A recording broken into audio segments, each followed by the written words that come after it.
Imaginez un peu, vous montez dans une machine à voyager dans le temps et vous atterrissez il y a entre 635 et 538,8 millions d'années. Pourquoi avoir choisi précisément cette époque ? La raison est simple. Vous vouliez chasser ou pêcher dans l'Édiacarien, une période où personne d'autre n'irait. Oui, c'est pour publier sur Insta, sans risquer la honte si vos amis tombent dessus. Bonjour à tous. Mais dès que vous sortez de votre machine à voyager dans le temps, vous vous rendez compte que vous avez choisi le mauvais lieu et le mauvais moment pour passer vos vacances. Il n'y a ni poisson, ni grand oiseau, ni bêtes imposantes.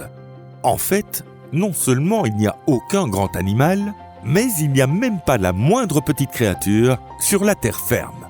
Et en plus, ce n'est pas très confortable. Il fait froid. Bienvenue sur Perduchan. Ce qui veut dire qu'on va réchauffer un peu l'ambiance. Que peut-on découvrir dans l'Édiacarien ? Objets ? Êtres vivants ? C'est parti.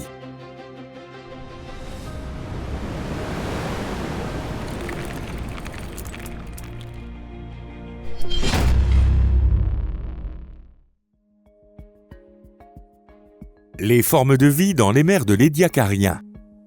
Allons faire un peu de pêche et lancer sur les côtes de l'Édiacarien. Pas la moindre touche. Changeons de canne à pêche. On patiente, toujours rien. Pourtant, l'hameçon est appâté avec un superbe verre bien gras.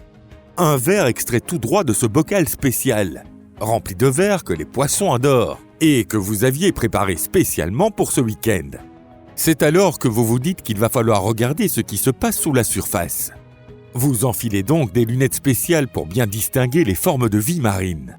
Et ce que vous voyez ne vous ravira probablement pas. Le fond marin grouille bel et bien de vie. Mais vous êtes incapable de dire ce que c'est. Des animaux ? Des plantes ? Des champignons peut-être ? Ces êtres vivants n'ont ni bras, ni jambes, ni dos, ni tête. Rien de tout cela. Un paléontologue, lui, reconnaîtrait qu'il s'agit de Pteridinium, une des espèces emblématiques de la faune de l'Édiacarien. Et en effet, on ne distingue aucun organe qui ressemble à une bouche, un anus ou même des yeux, pas même des sortes d'antennes. On remarque seulement que cette créature est composée de 3 parties, chacune marquée de motifs en côte parallèle. Ce qui intrigue, c'est que cet organisme primitif étonnant est asymétrique. Car la symétrie, qui nous semble aller de soi, était loin d'être la norme à l'époque de l'Édiacarien. C'était même une exception. Le Pteridinium vivait toujours en colonie, dont les ailes formaient une sorte de matelas capitonné. Son corps plat, dressé à partir du fond marin, faisait penser à une tige végétale, mais pouvait atteindre 1 mètre de haut. Selon les chercheurs, le Pteridinium ne se déplaçait pas et tirait ses nutriments de l'eau par photosynthèse ou par simple absorption. Il va de soi qu'un ver accroché au bord d'une ligne de pêche ne représente aucun aliment pour un tel organisme. En réalité, il n'a même pas d'yeux pour reconnaître un ver de terre. On comprend alors pourquoi les chercheurs ont choisi de classer ce type de créature dans une catégorie à part entière, les organismes vendiens. En effet, la plupart des formes de vie de cette époque ne peuvent être classées strictement ni comme animaux, ni comme plantes. Plus largement, tout ce qui vivait dans l'Édiacarien différait profondément de notre monde végétal et animal actuel. Prenons par exemple le Parvancorina.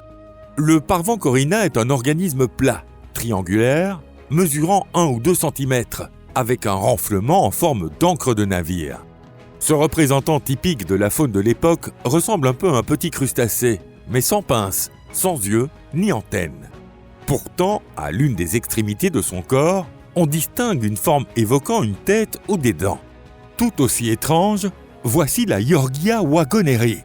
Les chercheurs n'arrivaient pas à comprendre comment ce disque aplati, mesurant de 1 à 21 cm, pouvait se déplacer sur le fond marin sans bras ni jambes. Parvenait-il à s'élever un peu du sol pour nager vers un autre endroit ? Ou bien bondissait-il ? Tant le Pteridinium que le Yorgia possédaient des cavités corporelles leur permettant d'aspirer de l'eau de mer et de grandir.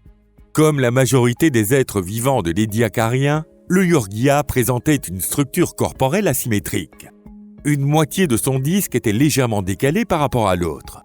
Voici maintenant un autre organisme de l'Édiacarien, dont la forme évoque celle d'un ver. Il s'agit de la Sprigina, une petite créature vermiforme préhistorique mesurant de 3 à 5 cm. Mais bien sûr, il ne s'agit en rien d'un véritable ver. Cette créature, malgré sa petite taille, est probablement l'un des tout premiers prédateurs de l'histoire de la Terre. On le déduit de la rangée de plaques qui protège la partie inférieure de son corps. Cette adorable bestiole échappe elle aussi à toute classification biologique claire, n'appartenant ni au règne animal, ni au règne végétal, ni à celui des champignons. C'est pourquoi les chercheurs ont osé classer la Sprigina parmi les organismes vendiens. Quant à la Dickinsonia, on peut affirmer avec certitude qu'elle appartient au règne animal. En effet, on a retrouvé du cholestérol dans les traces fossiles laissées par cette espèce jusqu'à notre époque, preuve irréfutable de son appartenance au monde animal. Mais visuellement, cela ne saute pas aux yeux. La Dickinsonia est un grand animal circulaire, pouvant mesurer jusqu'à 1,5 m de diamètre, orné de motifs ondulés et qui repose tranquillement sur un tapis microbien. Mais pourquoi se déplacer alors qu'elle repose juste au-dessus de plusieurs couches épaisses de nourriture riche en nutriments? Et pourquoi avoir besoin d'une bouche quand on peut absorber sa nourriture par tout son corps? Les animaux dotés d'une bouche apparaissent un peu plus tard, vers la fin de l'Édiacarien. Par exemple, les Cloudinidés. Ces organismes tubicoles à parois minéralisées possédaient une ouverture semblable à une bouche, probablement utilisée pour l'alimentation. Autrement dit, l'histoire sanglante de la vie a commencé dès cette époque reculée et ne s'est jamais arrêtée depuis. À la fin de l'Édiacarien, certains organismes ont franchi une nouvelle étape dans l'évolution. C'est l'apparition des êtres vivants dotés de pattes. Le précurseur de ce groupe fut Lilingia spiciformis, un myriapode qui se tenait debout sur plusieurs pattes. Cette petite créature fut la toute première de l'histoire de la Terre à arpenter les fonds marins du Précambrien. L'arrivée de ce type de créature à pattes marqua le début de la fin pour les riches couches nutritives du fond marin et contribua à fermer une autre voie évolutive possible sur Terre. Sans leur apparition, notre monde aurait pu être dominé par des sortes d'amas gélatineux paresseux, absorbant passivement les nutriments par toute la surface de leur corps. Difficile d'imaginer qu'un tel organisme puisse développer une quelconque forme d'intelligence. Certes, ce genre de scénario existe dans certaines histoires fantastiques, mais il semble bien peu crédible. La faune de l'Édiacarien sur la terre ferme. Dans les mers de l'Édiacarien, vous n'avez rien réussi à pêcher. Peut-être qu'en chassant sur la terre ferme, vous auriez un peu plus de chance. Malheureusement, c'est encore pire. À cette époque, pas une seule forme de vie n'existait sur les continents. Comment une vie terrestre aurait-elle pu émerger juste après une période glaciaire de plusieurs millions d'années, durant laquelle presque toute la planète était recouverte de glace? Ce n'est qu'à la toute fin du Précambrien, durant l'Édiacarien, qu'un réchauffement significatif s'est produit. C'est ce réchauffement qui a servi de moteur au développement de la vie marine. Mais aucun organisme n'avait encore conquis la terre ferme. On sait d'ailleurs que même durant cette période chaude, la planète a connu au moins 2 grandes glaciations.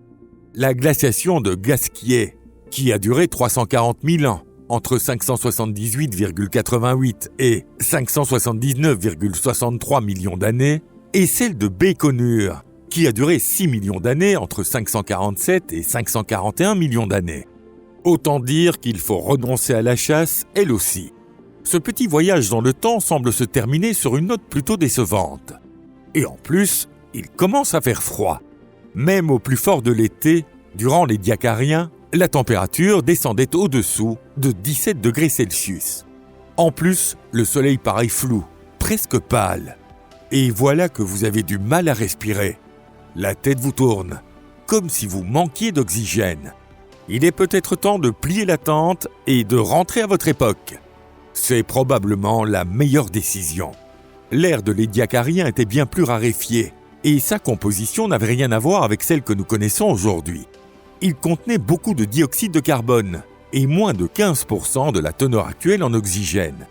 Malgré tout, le voyageur temporel que vous êtes a eu de la chance. S'il avait chuté ne serait-ce que 200 millions d'années plus loin dans les profondeurs du temps, il n'aurait pas survécu 1 minute sans masque à oxygène.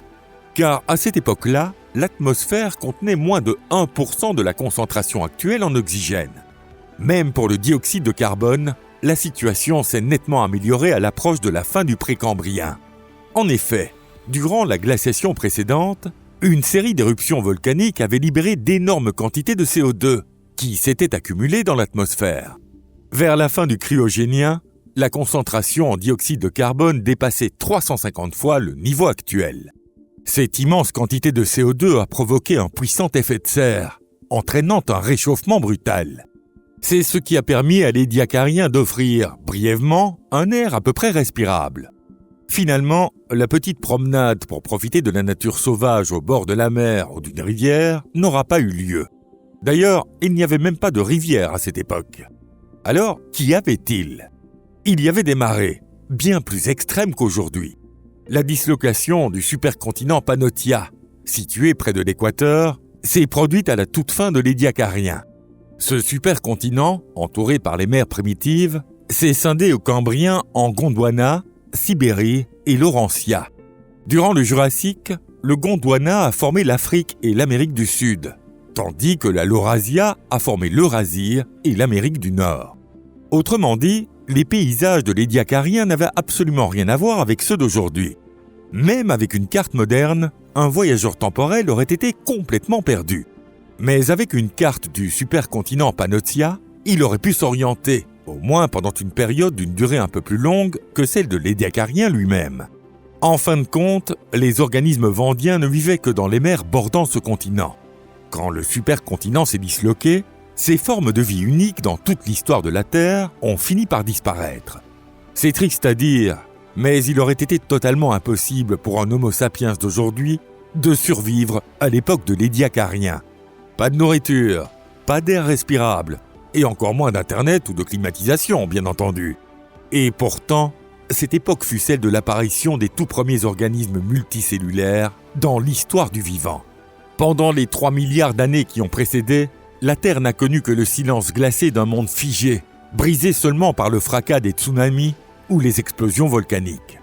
Si cette vidéo vous a plu, pensez à vous abonner, à cliquer sur j'aime et à la partager sur les réseaux sociaux. Merci à vous tous, comme toujours. À très bientôt. Au revoir.